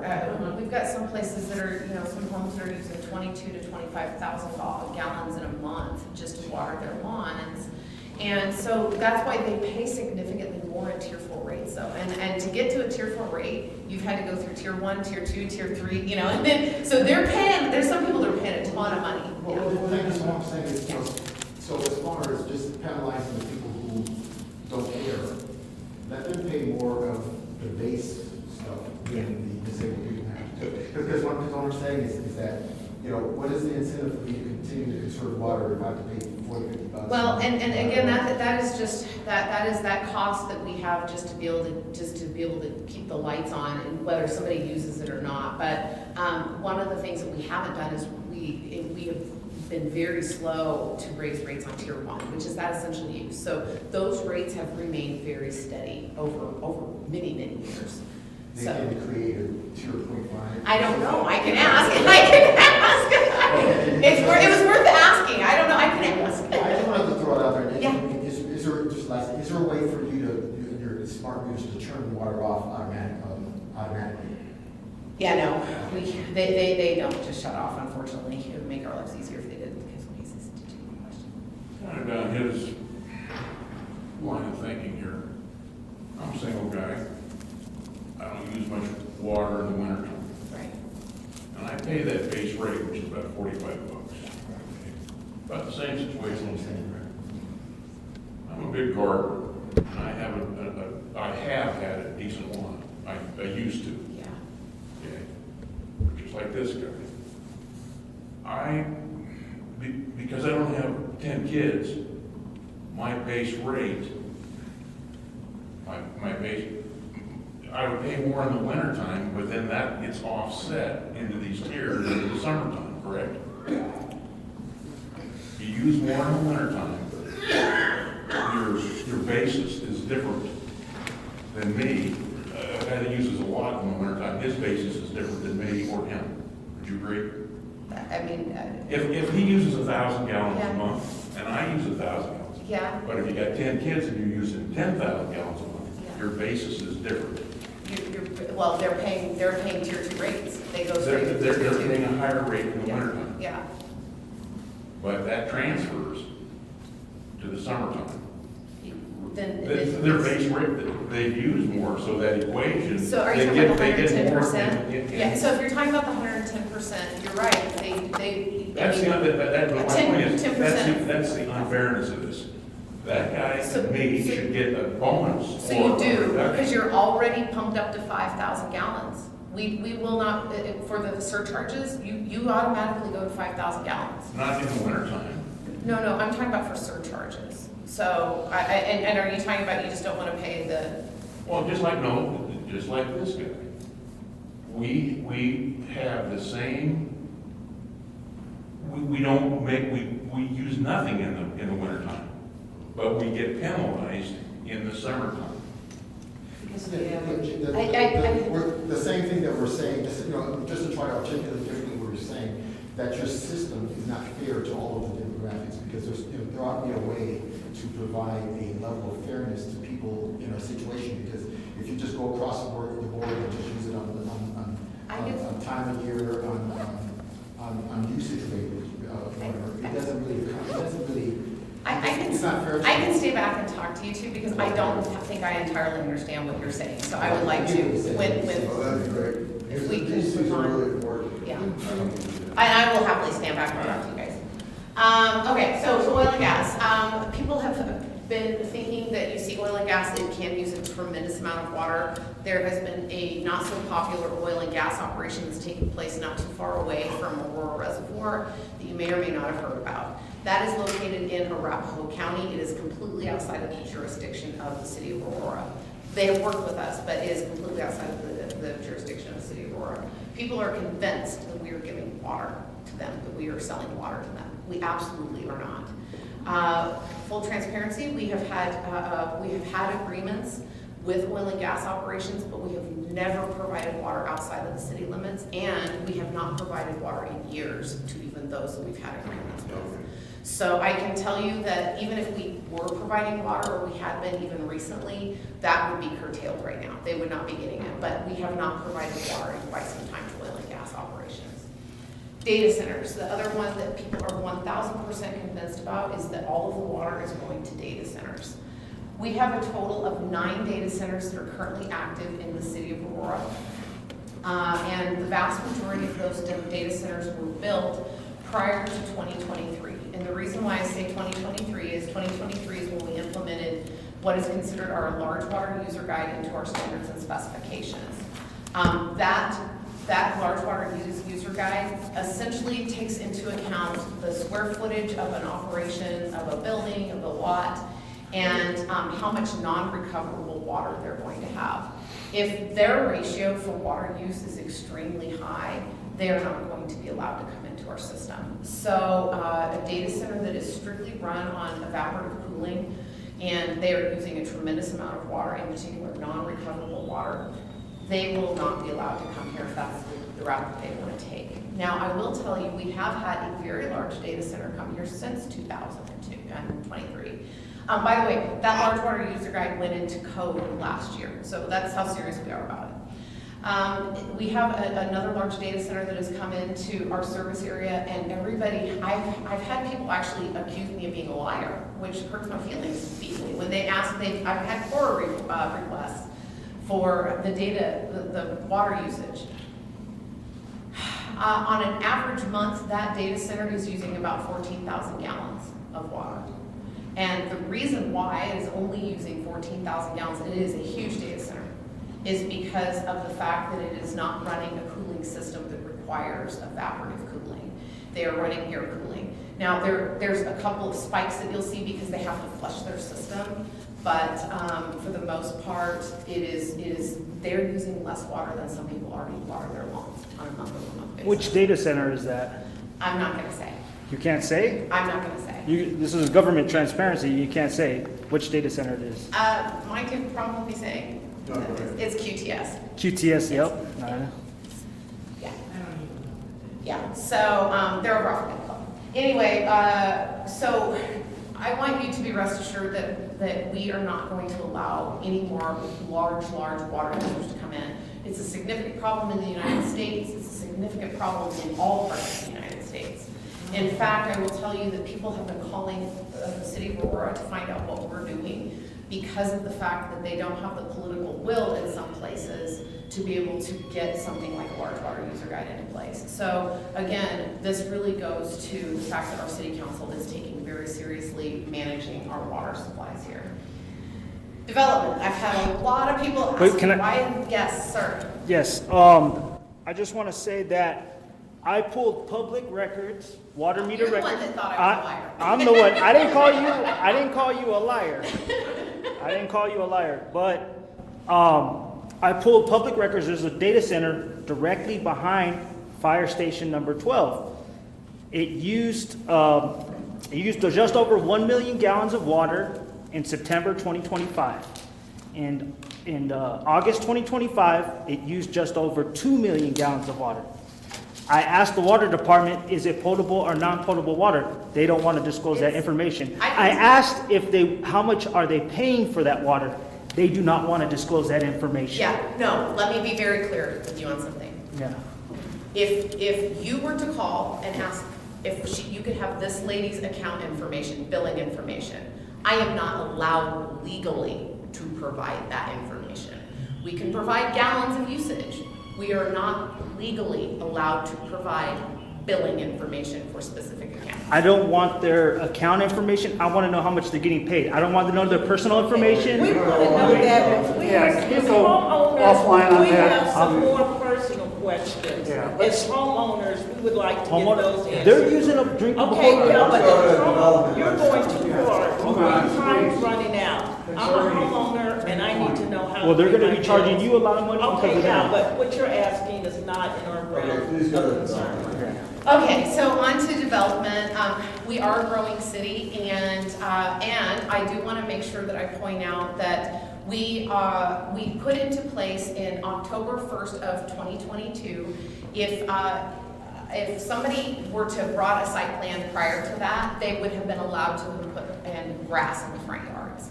After that, any site plans that were submitted, they are not allowed to put in turf in the front and side lawns, and they are limited to the amount of turf that they're allowed to put into the backyards. And so I want you to know, even those folks that are currently out there building and they maybe even have the right to put turf in right now, they're not going to be able to do that this summer. So we are working with those developers because there are people that currently are having their home built. We're going to work with them to figure out the best way because we don't want to impact them getting their certificate of occupancy, but they're also not going to be allowed to put that in this year. And going forward, all new development is not going to be allowed to put in any turf in the front and side lawns, and again, limited in the back. The other thing is that anything that's considered non-functional turf in new development, so that's those spaces where you're not actively recreating, they're also not allowed to put in any turf. But, question, Yeah. but in the stage 1 drought, they can't do, so it was, I think, 500 square feet or 45% of the backyard, whatever it Yeah. was. I think they can't do it at all now, right? Yeah, they can't put in any turf. They can do other options. They can put in the Tahoma 31 Bermuda grass, but they wouldn't be able to put in any Kentucky bluegrass because it uses so much water to be able to establish. So it isn't the best year if you're hoping to But put it in. doesn't, this Bermuda grass doesn't take water when you plant it? It takes, according to our Parks Department, it takes a lot less water to establish. Okay. And so and over time, it's going to use way less water. And so that's why we don't want to discourage people this year from putting in that type of turf. The other thing that I've gotten multiple social media posts and people saying is that the state of Colorado sells water to other states. In fact, all of our water problems, people believe, would be solved if we stopped selling water to other states. There are interstate compacts that are older than anybody in this room that has enabled that water that was always by nature starting in where Headwater State starts in those mountains, flows out of the states. Back in the 1800s, when Colorado was really using a lot of water and we were doing a lot of agriculture, it was impacting those other states that weren't getting water. And so like the Colorado River Compact is one that is in the news all the time right now, and it's just gonna get worse. When they initially went and they put that compact together, it was based on some of the wettest years of data that they had. They assumed at that time that there were 15 million acre feet of water in the system. I think that the only time there was 15 million acre feet of water in the system was the day that they signed the agreement, because after that, it wasn't there. And so on an average year, we'll see about 12.5 million acre feet of water, but the way the compact is set up is that there's 7 million acre feet of water that goes to the lower basin states, that's Arizona, California, and Nevada, and then 7.5 million acre feet of water that stays in Colorado, Wyoming, Utah, and New Mexico. The lower basin states have historically always used way more water than what the upper basin states have. We had until February 14th to come up to an agreement with all the 7 states.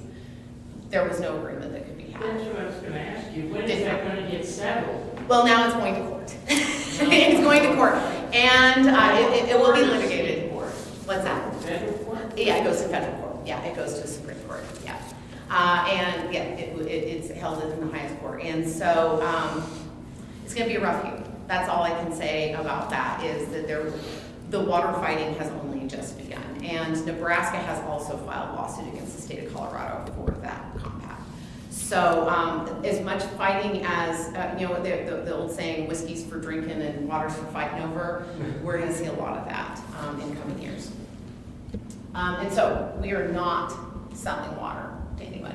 And I already went over the HOA stuff. That was telling folks that, if your HOA tells you you can't put in a water-wise yard, that's not true. You can, they just might, they get to approve the plans. They do ultimately get to approve the plans. Let me see. The next thing, on May 6th, we are going to be holding a community meeting at the Aurora Municipal Center, and that is going to be discuss what we've been trying to now for a number of years to get permitted is another reservoir that is not too far away from Spinny Mountain Reservoir. This year shows why we have to have another reservoir. And all of our data is showing us is that by 2045, if we do not have another reservoir, we will be dipping into that emergency supply that I was telling you guys about entirely too often. So Spinny Mountain is not that far away from Fairplay, up in Park County.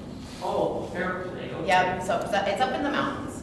And so this would be a 95,000 acre foot reservoir if we can get it permitted. I can tell you that the federal government has changed permitting guidelines on us about 3 times since we started this project. So you don't know what you don't know about permitting until you start doing it, and even then we think you know it, you still don't know it because they change rules. This is going to be about 10 miles to the east and south, or west and south of Spinny Mountain Reservoir.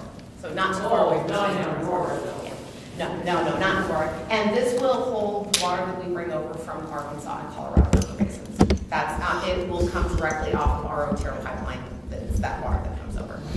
And so it's off channel too. That's the other thing. We're not going to be damming anything up to do this. So if you want to, we would look forward to having you join us there. And then these are some resources that we wanted to make sure that you had. If you have any questions at all about anything I've said about the stage 1 drought restrictions, we've tried to get everything we possibly can under auroragov.org/drought or under conservation. And we certainly want you to be able to access that information. In the event, though, that you don't remember any of that, you can also reach out to me. There we go. You can also reach out to me. Again, my name is Shonnie Cline, and there is my email address. Tim York is our manager of conservation. If you have any questions about what Parks is doing, Ted Bryant is your guy, and then I have a wonderful public relations manager, Misha Lowski, that you can reach out to as well. And we definitely want to be able to answer your questions that you may have. Yes? Okay, my concern about it being so dry here is that 4th of July, people people started doing fireworks. I lived in my home in 30 years this year. I used to have neighbors that didn't put out fireworks, and then a neighbor moved in, started doing fireworks every year, now all my neighbors seem like they're doing it. So I don't go to the 4th of July, because I gotta stay home to make sure my house doesn't burn down. And with this drought, is the city of Aurora gonna put out commercials or something to say no fireworks? Work with the governor to put out, I mean, I know fireworks are gonna be banned this year Yeah, across the I state, heard but I'm looking at Mayor Kaufman because he knows way more than I do. Doesn't mean they won't have the shops. Oh, well, and that's the reality of the We have a situation. lot of, most of the ones that people complain about are all illegal to begin with. Yeah. And so the question is can we do better at monitoring the situation? And I think it was Westminster did something where we utilized drones last 4th of July to identify in real time people that were launching illegal fireworks, and that's something we're going to take a look at. Because I also had asked my HOA, could they just even, say it's illegal to put something out? And they go, oh, well, that's the city of Aurora. The kind that are legal are kind of nobody ever went by this smart fireworks.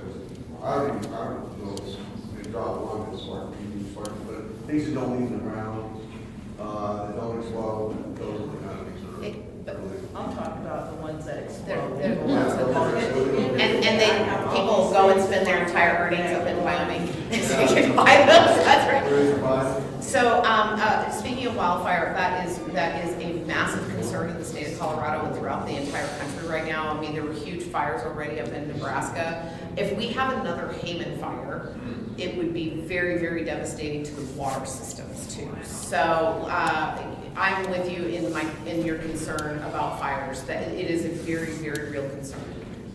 Yes. Okay. Well, Shonnie, can you stay around just a Yes. little bit? Okay, I don't want to keep, staff is here until 3:30, so I don't want to detain them, but I'm going to stick around, and Shonnie will stick around if you have questions for either one of us. Thanks, everybody. Thank you. Good job.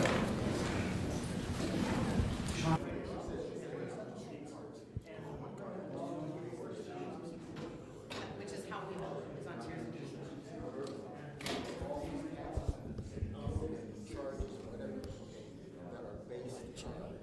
They're the same for everybody. Okay, they're the same for everybody. So when I use 0 gallons, I get charged $45 a month. Okay, right. You're renting the meter. Everybody But pays it's the not meter. just a meter, right? You're some saying, because I look, you're some saying, there's all these, and it's easier for Excel because they break it down a little, whatever. But it's the same kind of thing.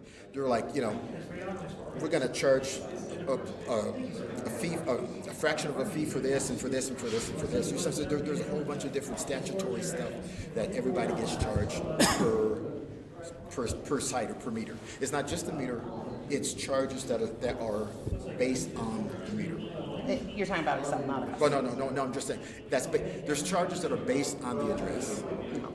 For us, So when you say everyone pays $45, everybody pays the same base rate. irrespective of how many people are there, Doesn't right? make a difference. Right. So what do you want to call that? I mean, so the per account. Per account. Okay. So what I'm saying is that per account, there are fixed rates that are based on a number of things, including the meter, but it's not just the meter. Here's what I'm saying: there's taxes, there's fees, there's all kinds of stuff, and it amounts to $45. And she said that that they try to keep it down, but it is what everybody has to pay because that's just everybody's share. Everybody has to pay $45 a month. No matter what, if they're Bill Gates, they got to pay $45 a month. If they're homeless, they got to pay $45. Well, if you're So, homeless. okay. If you're almost home, if you're a single guy, if you're a guy like us, living, using 0 gallons, but we own our home, we got to pay the same thing that Bill Gates would have to pay if he had a home, whatever. My take is that's not fair. Okay, I'm just saying that part's not fair and it needs to be fixed. Okay, so you bring in another issue. Okay, is that the other efforts that are made to account for annual differences. There's other factors, or there's scaling things that try to account for time of year, and that inappropriately, disproportionately, impacts guys like us. I don't understand what you're talking about. Because- I mean, because whether you're in tier 1 or tier 2 or tier 3 in December, or whether you're in January or in June, it's the same charge. Okay, no, Same true. charge. Okay, so let me try to present something adjacent that I think covers the same kind of thing. Okay, there is the issue of deliberate, of public giving a crap. You know what I'm saying? Of investment, of whatever. Okay, people who been over backwards for conservation could be given incentive, or could be given accommodation. I understand what you're saying. You wish account for that, that base charge was able to be adapted if you're. No. I'm just saying.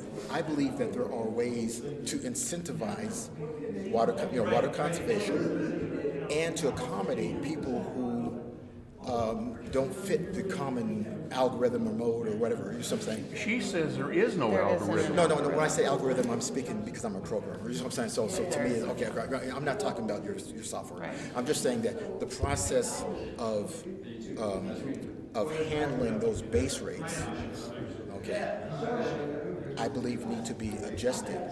I hear what you're saying. I understand what you're saying. Anomalies. I totally Right. understand what Okay. you're So, saying. and the other thing I'm saying is that I know of ways, I have ideas to make it more fair, okay? And I would love to get your information. And we can talk about these things offline, but it's unusual for me to find somebody else in my Well, situation. no. Okay.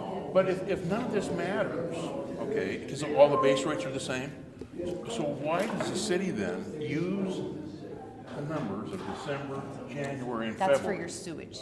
That's for your sewer usage. We do not, whatever those months are, December, January, February, whatever you use during those months, we don't want to charge you every month for sewer usage based on what your water usage is, because you're going to be paying more in the summer. You're going to be using more water in the summer. Okay, now listen to me. We do. That's why when we charge for your sewer rate, it's only based on that indoor usage. We don't want to charge you sewer usage based on how you're watering your lawn. And that's fine, except the guy that's got 10 people in his house, his sewer rate is going to be higher. It's going to be very high, yeah, compared to Right. yours. But Compared to But yours, it's it based will. on indoor usage. Okay, but if it's not that important, then why even have that 3 months involved in anything? Because otherwise, we would have no other Then way if of you being didn't- able to charge somebody appropriately for their sewer usage. And that's true. See, they've keyed the sewer usage based on the Indoor indoor use. Into the Only. water, and see, that's where maybe where this thing is a little askew. You're charging for sewer in the wintertime. And we charge it all year, but we base that Oh, charge oh, is based on only your winter usage. Okay, and I'm kind of trying to get a feel for this, but trying to transfer that wintertime use into summertime. And this is, I think it's the surcharge part that's got your brain thinking this is too, and I understand it entirely. When we were talking about surcharges, we just wanted to be able to have a baseline for being able to not surcharge people for their indoor usage. And so that's why we had to do that based on winter quarter average. But for a guy like you, you're automatically bumped up to 5,000 gallons, even if you've only used 1,000 gallons. No, I got that. Yeah. But it's that offset of even involving the wintertime. So Transfer. the only reason we do that though for surcharges is, again, if you've got 10 people, let's just say you've got 10 people in your house, it would be unfair for us to say only tier 1, knowing, and everything above that gets a drought surcharge. Why would it be unfair? Because the reality of the situation is that's their essential use, and we do not want to penalize people for essential use. So if there's 10 people, and especially in the year of our Lord 2026 when rent is so high, we don't want to be telling people that they can't have 5 people living in their house. There's a lot of variables here that you're putting into this thing here. Right, right. And I want to also tell you, I don't know that it would be possible for us to make anything perfect, and I'm not saying it's a perfect system, but if what your concern is that the sewer charge is going to have adverse impacts on your watering, you are already going to be given, I don't know, I'm assuming you maybe use 1,000 gallons a month. I haven't looked at that. I pay the wintertime. I just Yes. The wintertime comes through, it's 45 bucks. Boom, boom, Yeah. boom, boom. And like I said, I like to garden. Yeah. At one time, I had a beautiful lawn. Yeah. Absolutely. In fact, I'm going to show you something. I would love to see it. This is not my lawn, but this brings up some interesting questions. Or just send an email. That goes directly. Trees. Oh, so sorry. So it's kind of, I will take it. All right. This is my neighbor's place. He hasn't watered his lawn for years. No, he hasn't. Okay? See the dead trees? Oh, yeah. Right. Okay. That's a very dead tree. That's a hazard. Okay? Yeah. I live over on the other side. I took this from my neighbors, but this guy's got trees, and I'm out here cutting limbs out of his trees Yeah. to keep from falling on my I stuff. would do the same thing if I were you, yeah. Okay? But, and tightening this, the water to this guy, since he moved in, the first thing he did was shut off all his outside watering. Because he doesn't want to pay, nothing. Okay, So that's what you deal with out here. yeah. That house used to be a show house almost, and you can just see It's nothing. gotta make you sad that Well, it's yeah, happened. and the city doesn't really care. They drive around, they see it. Oh well, no big deal. Okay. The other thing, and I know you want to talk to her. One more question. You're the expert. What do you know about water pressure? It depends on where you're talking, and I'm certainly not an operations person, but what do you want to know? And maybe if I don't have the answer, I can Well, get one okay, of our guys let's to talk about to you. fairness. All right, I'm going to give you some background. By trade, I'm a pipe fitter. Okay, Okay, plumbing, pipe fitting, all you know a that. lot more about this. I do. Yes. I do. Yes.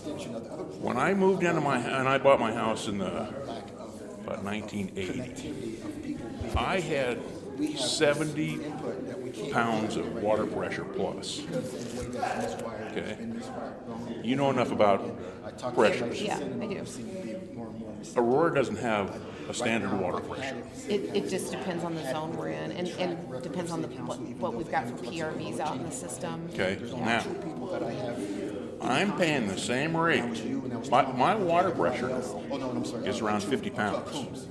In the summertime, sometimes it drops down in the 40s. Can you give me your address? I've been through this I'm so sick of this with the city. I'm sick. Who have you talked to? I'm just. I've got emails to whoever used to be the assistant manager of the water department. A nice guy. I'm trying to forget. He's not Jan the. Meixel? No, Vernon was his. Vern Adam, yeah. Good guy. He was, Very good guy. and he looked at what, and he understood where I'm coming from. Yeah, he's an engineer. Okay, and he retired. He came back. All that stuff. Yeah, he did, and he just retired again. Okay, but he knows. And talk about fairness. I've got Please, can I get on your calendar because static pressure of 50 pounds right now. to do that, but that's kind of the gist of kind of. So if people start watering, that pressure goes down. When I moved in and I set my sprinkler system, I based it off at 70 pounds. Oh, I see. So here's where I'm going with this. The city has cranked the pressure down. They say they haven't. And I wouldn't know. Okay. And I will be honest with you, I have no idea And that's what's happened fine. at your property. But they have. Great job. I'm hammering her right now. Well, she needs some time off here. See ya. I'm just saying, as a retired contractor, okay, I used to work on systems like this. I understand a lot of how your hands are tied in many areas. I understand the procedures that you have in place, okay?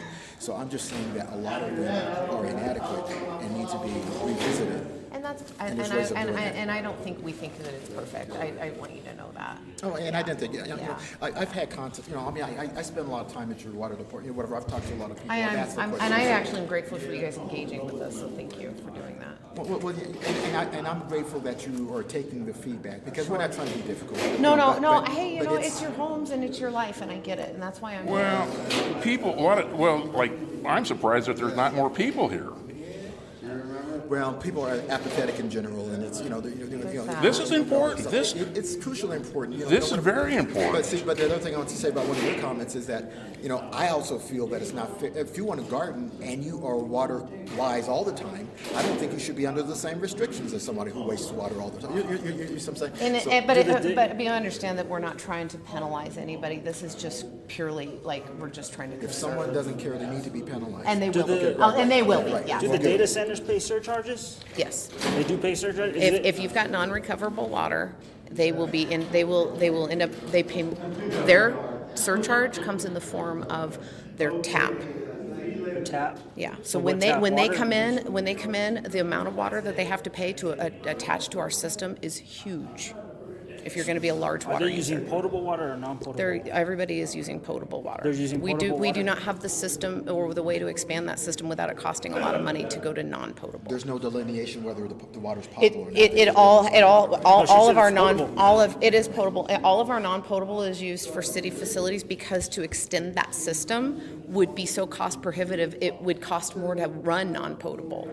We would have to tear up streets. We would have to do all kinds of things. And You mean since it would cost more to run a non-potable? to run a non-potable Yeah, system? because you have to run those lines. We have to run the lines, You have to and run that's the just it. And our treatment plant is right now only able to run 5 MGD anyway for the non-potable system. So we'd have to expend that.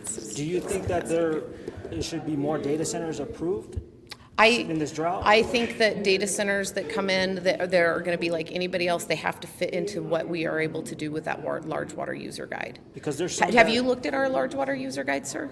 I And you're haven't- Francisco. I know who you Francisco, are. yeah, Yes, man, I know guys who you that are. have- I know who you I are. didn't call you a liar.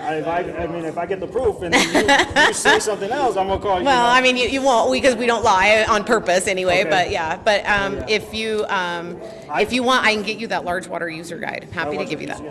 There's a water meter reading I got from the Flexinol data center. It's like by Peoria and 225. That's one of our older systems. That's an older one, but the meter readings are pretty complicated on it, and I don't know how to understand them. There's something called a multiple on it. I don't know because I know you requested the data, but I didn't I look at it. To be requested some really honest. educational information. I don't know, whatever policies, procedures, anything that I can. I to learn how to break it down. I'm know be much happy to about the talk rain to you barrel. about breaking it down. That I can do. I just can't tell you how much they paid. I'm do. gonna look into that statute, but I By all don't- means, I'm by all gonna means, look you into can do statute, that, but because we're I not look- supposed to give account specific information. Yeah. But if Your you roof water you can math, for your gardening and stuff like that. right? Yeah. So you know how many gallons they used. Yeah. And then also they are not on residential rates. They've got 1 tier, 2 tiers, got and one they're tier, 2 tiers. and then they've got an allocation that they've been given. And so if they go over that water allocation, they go into a tier 2 rate, and that tier 2 rate is very high. Yeah, it is. Are they measured? And some of is them it- pay a capital recovery fee on top of that. I seen something T-gal on it. Is that a measurement of unit? I know K-gal is Boxes? Now that's conserving 1,000 is- gallons. You know, I'm not sure. I seen T-gal on there. I'm not Other ones I seen sure. K-gal. Yeah, not T-gal. K-gal is 1,000 gallons, gallons, right? 1,000 gallons. But I'm not sure don't what have you're the referring skills to, to so I would have to look at what you're. Yeah, I got. If you I'm can not a break that down program for me, we set up a reader, date and time. We can go over Yeah, that. if I can only I program how to appreciate grow it. and what to do, Oh, here.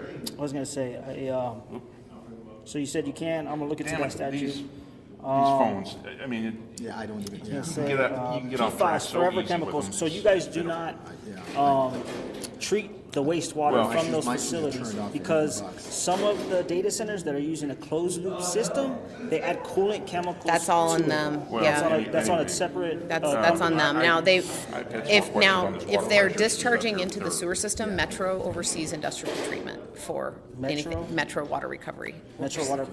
Who's that owned by? Is that the city of Aurora? No, Metro Water Recovery is our regional wastewater So facility. just for the Denver metro area. Most of the Most Metro of the facility, yeah. cities? Not Okay. everybody, but most of them, yeah. Okay, Yeah, and yeah. then if these facilities, if a lot of these facilities come up and use a lot of water, that means that you're gonna jack up the rates, right? No, Is it? they pay for it. When they Yeah. attach to our system, and then they tell us how much water they expect to Yeah. use, and when we approve it, that's how much they get, and they pay for their connection to be that much, and then they get an allocation, and that water allocation is how much water they're supposed to use based on what they told us. But I'm saying, like, if you're And- gonna jack up this guy's rates, you're gonna jack up their Everybody, rates oh my as gosh, well. yes. Commercial Okay. rates are always go up. Yes, yeah. In fact, one of the things we always try to keep low is the essential use tier 1, Tier one. because it's absolutely not fair to the residents to Yeah. be, especially people on fixed incomes. Exactly, fixed income, Yeah, elderly, you know what I absolutely, mean? I'm sorry, yeah. I don't mean to say that, but, Yeah.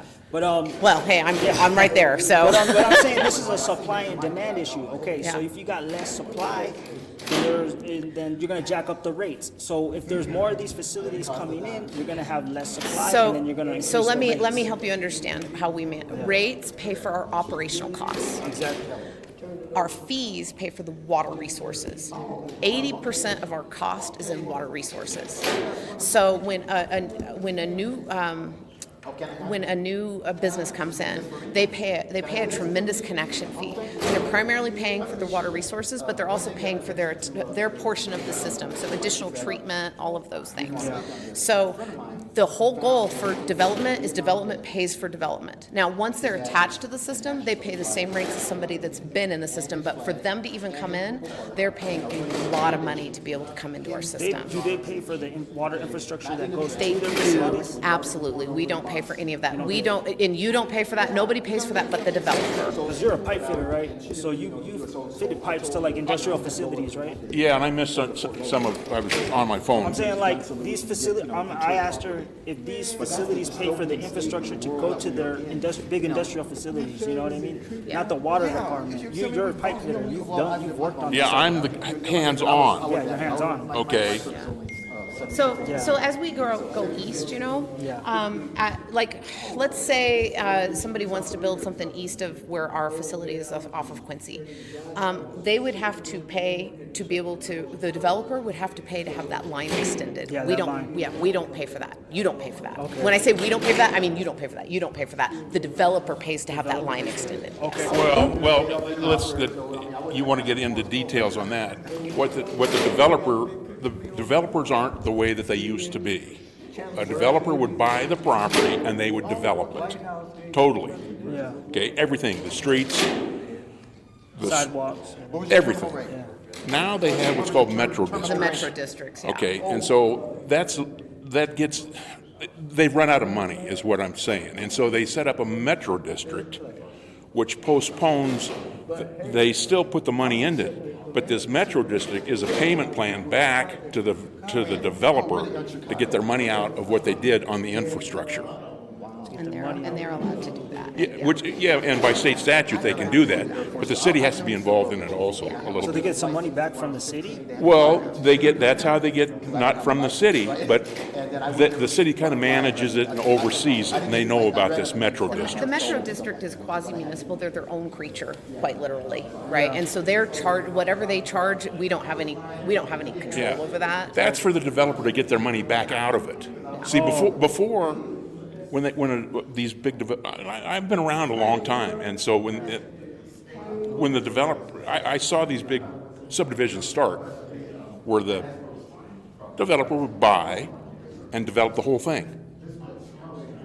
They had the money to do it, and then they'd sell and they'd get their money back out of it. But that's all, they can't do that anymore. Yeah, and it used to be a lot more affordable for them to do it too Yeah. now, and now it's so Does that, it's so are you clear expensive. with what I'm trying to tell you, what this metro district is? I'll look into it. I'm not too clear on it. So Okay. they have to pay all of their costs up front. Like, we won't connect unless they pay their costs. Oh, they gotta put it, They have to pay it all up front, but then what they're trying to do is cost recover through the metro districts.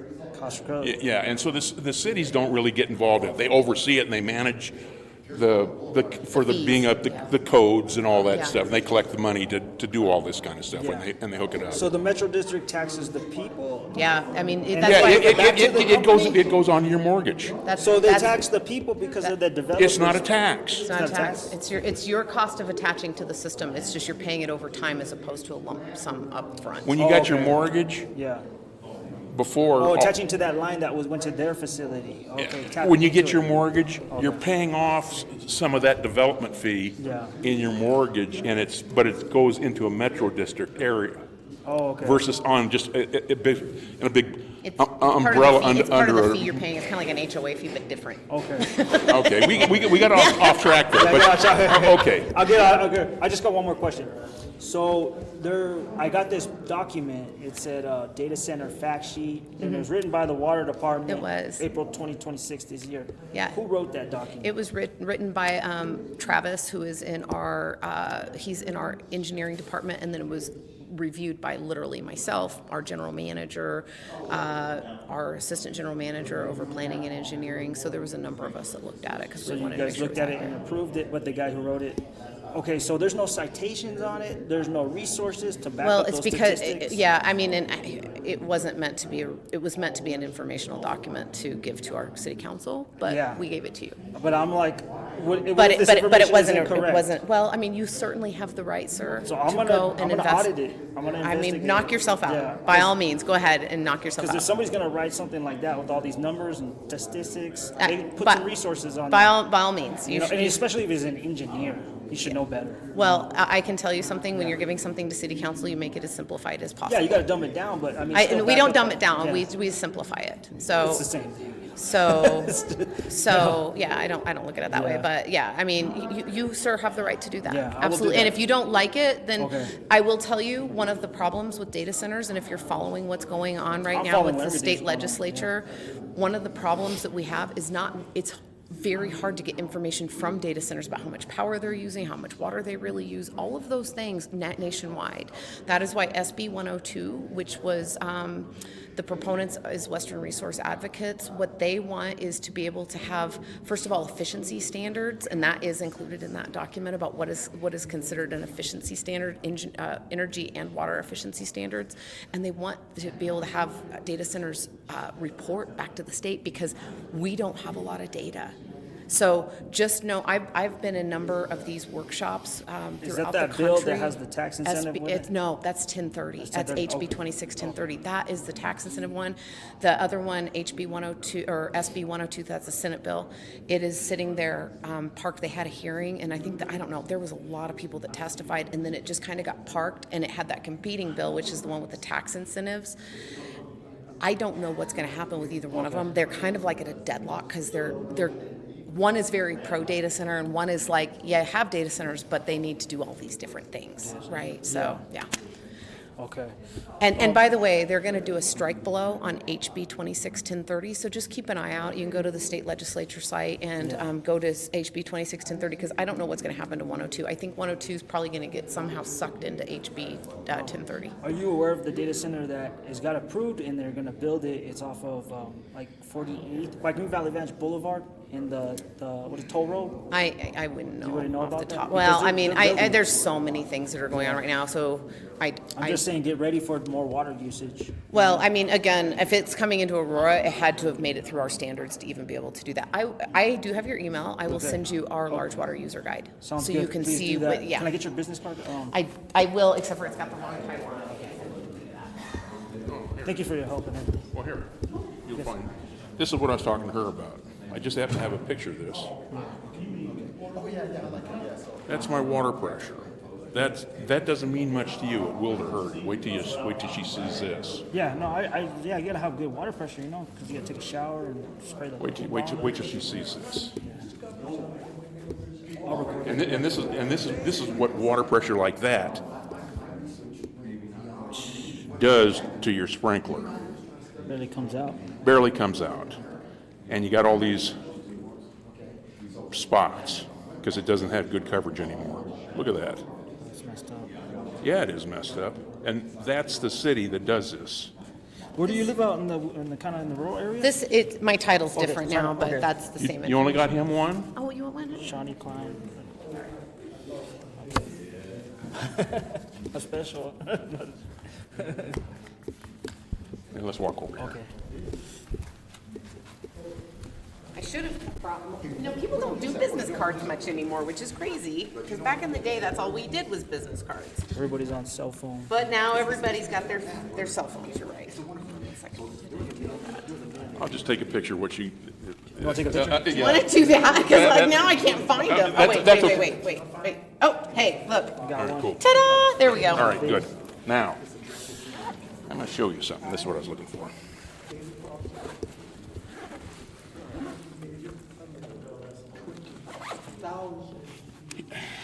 I had told you when I moved in, I had 70 pounds. In the United States, the indigenous people in this country have a pyramid. Now, Now you got 30 pounds. okay, now that's I've got one zone running. It was only European Okay, diseases And that's what, and that barely pops up Well, ahead. that shouldn't happen. So let me ask No, you a no, question. it's physics, and it should happen Well- when you don't have good coming in. I agree, and that's what I'm saying, is that that's concerning for a number of levels. So I know Vern was talking to you. Did he ever have you talk to the guys over in ops? I had guys come out, and it won't even come up out of there. Now, what I've done, and see, and that causes dry spots all over Oh, the place. 'Cause yeah, you gotta, sure. when I designed it, pipe fitting and plumbing is That's what you do. that's engineering. Yeah. All right, it's simple physics. And like I Because more said, people moved around you, built up. well, and what's I really happened. don't know, yeah. Well, and what's happened That's is what happened. well, what's happened when I bought my place in late '80s. I was out there in a small subdivision, like I said, 70 pounds of water pressure, and I thought, well, Right. and so you set things up with that, right? Because that's what you got. And it's not the end of the world, but it's a lot of work to dig Oh, and agreed. trench and Yeah. all that kind of stuff. Anyway, and I thought, what the hell's going on here? Yeah. You know, and I was working then. I have time now. I'm retired now, and I have time to dig my heels in on things, and Sure. I do Sure. more than you think. No, I kind of gathered that. More than you think. But anyway, and I noticed what's going on here. Because my lawn, I'm a guy that likes things right. I don't like it all screwed up. Right. And I noticed my lawn's getting